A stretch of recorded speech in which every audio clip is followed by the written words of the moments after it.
दिल्ली कैदियों ने कैद खाने में नंगा नाच मचा दिया था जब उनको जिंदगी में पहली बार ज्योमेट्री बॉक्स मिला। इनको समझ नहीं आया कि इसका करना क्या है। उसमें से प्रकार निकाल के बोतल के ढक्कन में छेद कर रहे हैं, फिर उसके अंदर से पानी पी रहे हैं। आधे बच्चों को पल्ले ही नहीं पड़ रहा है कि ये दो मुंह वाले प्रकार का करना क्या है, तो बैठ के उसकी स्ट्रेचिंग खोल रहे हैं। कुछ गांव के लौंडों ने मिलके तो हथियार वगैरह बना लिए थे। ये देख, ये अपने को यहाँ से हुक पकड़ना है, उसके बाद तुम जैसे खींच के इसको छोड़। हाँ, हमारे स्कूल में आसपास के गांव से भी बच्चे आते थे। मेरे को बहुत बढ़िया लगते यार ये बच्चे। इनको तुम इनके बैग से ही पहचान सकते हो कि ये तो गांव से, क्योंकि इनके बैग की सबसे आगे वाली जेब में से हमेशा तेल टपकता रहता है। ये लोग लंच के नाम पे एक अचार की चीर और 3 पराठे भर के लाते थे स्टील के डब्बे में, जो रोज लीक कर रहा है। और ये लोग रोज अचार कैसे खा ले रहे हैं। ये लोग स्कूल की बस में ही आते थे, जिसका ड्राइवर था अब्दुल और कंडक्टर रफीक। अब्दुल और रफीक मिलके बसें ड्रिफ्ट करवा देते थे। जान दो, चलो उतर जाओ, आ गया स्कूल। रफीक की स्पेशलिटी थी कि जहाँ से बस निकल ही नहीं सकती वहाँ से भी निकलवा देता था। हाँ, आंदो आएगी, निकलेगी। इतनी जगह में तो 4 बसें पार्क हो जाएंगी। हाँ, जान दो। बस। अब्दुल और रफीक बहुत डेडिकेशन के साथ काम करते थे। बारिश में गांव में बाढ़ आ गई है, गांव वाले बेचारे घर से बाहर नहीं निकल पा रहे हैं। बच्चों ने स्कूल की ड्रेस पहनी थी, वो वापस से खोल दी कि ऐसे मौसम में तो कहाँ ही जा पा रहे हैं स्कूल। इधर अब्दुल और रफीक बस लेके आ गए बाढ़ में। आराम से निकलेगी, आराम से चलने दो। इतनी मेहनत करके जब ये सब स्कूल पहुंच रहे तो पता चल रहा है कि बाढ़ के कारण स्कूल ही बंद है। मेरे को बहुत पसंद है ये बच्चे, क्योंकि ये पढ़ाई को ज्यादा सीरियसली लेते ही नहीं है। ये लोग सारे सब्जेक्ट की एक ही कॉपी बना रहे हैं। टीचर ने कवर चढ़ाने का बोला तो न्यूज़पेपर में लपेट के लिया रहे कॉपी को। ये लो, चाय के कप के निशान दिख रहे यार उस पे। बेटा पेपर तो ढंग का लपेट के लाते। 120 पन्ने की कॉपी में 5 पार्टीशन कर रखे इन्होंने अलग अलग सब्जेक्ट के, और उसमें भी छोटा लिख रहे ताकि कॉपी नहीं भराए। और ऐसा नहीं है कि इनके पास पैसे नहीं है कॉपी लाने के। इनके गांव में इनकी इतनी जमीन है ना कि ये लोग जमीन बेच के आखा स्कूल खरीद सकते हैं। वो अलग बात है कि इनको इनकी जमीन का हिस्सा अभी तक मिला नहीं है, क्योंकि चाचा और पापा के बीच में घनघोर मनमुटाव है। दोनों को ऐसा लगता है कि इसने मेरे को धोखा दिया है। धोखेबाज, साथ में मत बोल। देख, मैं यहाँ पे फालतू बात करने नहीं आया हूँ, बात एकदम क्लियर है। मेरे को मिलनी चाहिए पूरी प्रॉपर्टी। अच्छा ठीक है, सबसे पहले से तू औकात में रहे। तू रहे औकात में। अरे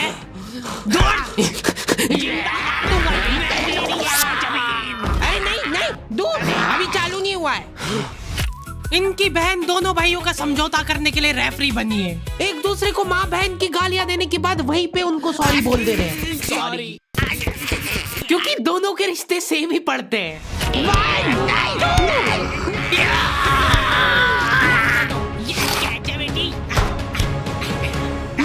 जीत गया। ये देख कोर्ट कचहरी में मिलेंगे अब। तो अभी तक वो केस चल रहा है और वो चलता ही रहेगा जब तक पापा या चाचा में से कोई मर नहीं जाता।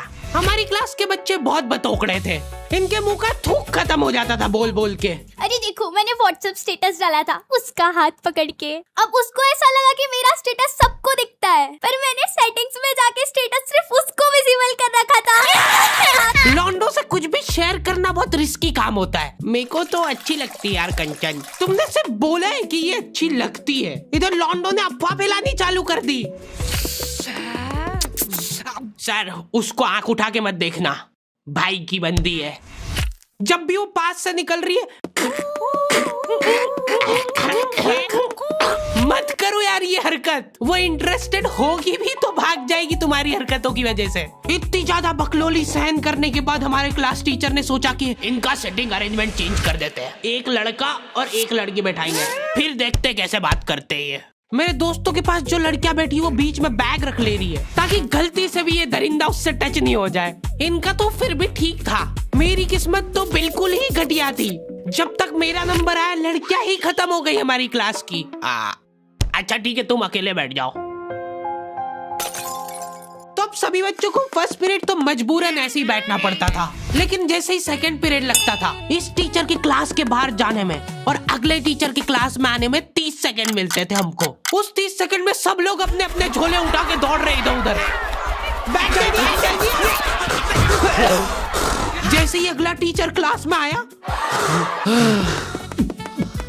बेटा तुम सब हाफ क्यों रहे हो, तो सेकंड पीरियड में सब अपने दोस्तों के पास पहुंच जाते थे। लेकिन लड़कियों को उतनी भी सब्र नहीं है, उनको फर्स्ट पीरियड में भी बात करना है। व्हाट्सएप स्टेटस जो था वो सिर्फ उसको दिखा। क्लास के इस कोने से उस कोने तक इशारों में बातें हो रही है इनकी। लिप सिंक पढ़ ले रही है लड़कियां इतनी दूर से। या लौंडो को चिल्ला चिल्ला के बताने के बाद भी समझ नहीं आती आधी चीजें। अरे तो तुम इसकी कॉपी नानी के यहाँ क्यों लेके गए थे? सर वो मेरे को लगा मैं वहां जाके पढ़ाई करूंगा। इनसे घर में, स्कूल में, कोचिंग में कई पढ़ाई नहीं हो रही है और 4 दिन के लिए कहीं घूमने जा रहे तो उसमें बैग में कॉपियां भर ले रहे कि अब होगी पढ़ाई। वो भी दूसरे की कॉपी मांग के ले जा रहे हैं। वहां जाके सिर्फ कॉपी निकाल के सामने रख दी सबके, ताकि नानी के घर पे तुम्हारा एकदम रोला जम जाए कि लड़का दुनिया इधर से उधर हो जाए पर पढ़ाई नहीं छोड़ता है। लड़का दूसरे की कॉपी मांग के लाया है अपनी कॉपी कंप्लीट करने के लिए, जबकि स्कूल डेली जा रहा है अपना लड़का, फिर भी कॉपी इनकम्प्लीट रह जा रही है। और बात ये कि वहां जाके भी इनसे कॉपी कंप्लीट हुई नहीं है, उल्टा हुआ निकाल के रख दी थी और भूल के आ गए कॉपी। और तुम्हारी लीव तो 3 दिन की थी, तुम 5 दिन बाद क्यों आए मुंह उठा के? सर हम लोग तीसरे दिन पे निकल गए थे वहां से, और हम जैसे ही ऑटो रिक्शा में बैठे नानी जी ने रोना चालू कर दिया। अब जैसे जैसे ऑटो दूर जा रहा था मेरी नानी जी जोर से रोने लग रहे थे।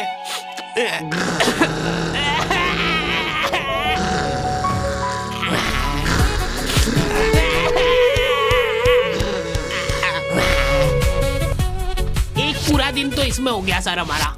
फिर अगले दिन मम्मी ने उतर के नानी जी को समझाया, रो मत मम्मी, ऐसे रो मत, मत रो।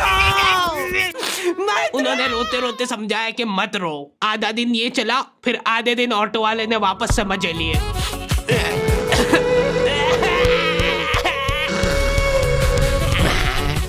बहुत हरामखोर टाइप बच्चे आते थे हमारे स्कूल में। हमारी क्लास के कुछ बच्चों को जने क्या चुल मची कि स्कूल में फोन ले जाते हैं और वॉशरूम में जाके वो फोन में गाने चला के झुंड बना के नाच रहे हैं।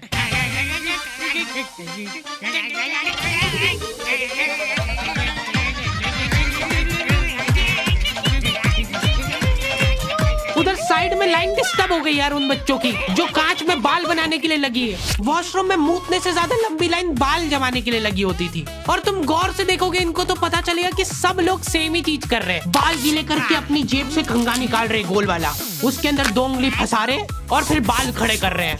और बाहर निकलते से सारे टीचरों ने घेर रखा है इनको, क्योंकि इतने जोर जोर से गाने बजा के नाच रहे थे ये लोग। किसके पास है फोन, जल्दी से बता दो। मैम ऐसा कुछ नहीं, हम तो मुंह से गा रहे थे। किसी से भी पूछ, मैम इसके पास ही है फोन, हमको छोड़ दो, हम तो सिर्फ बाल जमा रहे थे। तुम कुछ कांड करते हुए पकड़ा जाते हो तो तुम्हारा दिमाग चलना ही बंद हो जाता है एकदम। इनसे पूछ रहे कि बताओ बेटा क्यों लाए तुम स्कूल में फोन? मैम वो यूट्यूब से पढ़ाई करने के लिए। स्कूल में? हाँ, हमारे स्कूल में सबसे बड़ी टॉप की सजा होती थी सस्पेंड करना। और मेरे को पता नहीं क्यों बहुत बढ़िया लगती थी ये सजा। ना तुमको स्कूल वालों को लीव लिख के देना है, ना स्कूल वाले तुमसे पूछेंगे कि तुम कहाँ गए थे। रिटायरमेंट वाली लाइफ जी रहे हो तुम स्कूल में। उसके मम्मी पापा को बुला के वो फोन भी दे दिया और उसको सस्पेंड कर दिया। अब वो बच्चा घर पे बैठ के आराम से फोन चलाता है और अपना जीवन खुशी खुशी बिताता है। उसके घर में सिर्फ 2 ही रिटायर्ड लोग हैं, एक उसके दादाजी और दूसरा वो।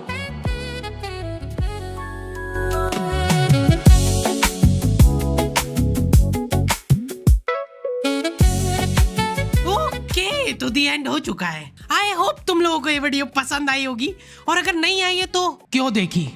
हरी भाई कम से कम 1 घंटे की वीडियो बनाया करो। वीडियो कब चालू होती कब खत्म होती पता ही नहीं लगता है। बात ठीक है, पर ये एनिमेशन बनवाते बनवाते मेरी जेब भी कब खाली हो जाती है वो पता नहीं लगता है मेरे को। इसीलिए ये वाली वीडियो के लिए हम लोग एम रख रहे हैं सिर्फ 15,000 कमेंट का। जो भी वीडियो डालने के 1 घंटे के अंदर कमेंट करेगा उन सबको मैं पर्सनली रिप्लाई करूंगा बैठ के। बस सब हो गया है, वीडियो वगैरह सब बन गई है, मैं बैठ के यही काम करूंगा। और अगर तुम लोग ये कंप्लीट नहीं कर पाए तो मैं समझ जाऊंगा कि तुम में वो पहले वाली बात नहीं रही। मिलते हैं नेक्स्ट वीडियो में।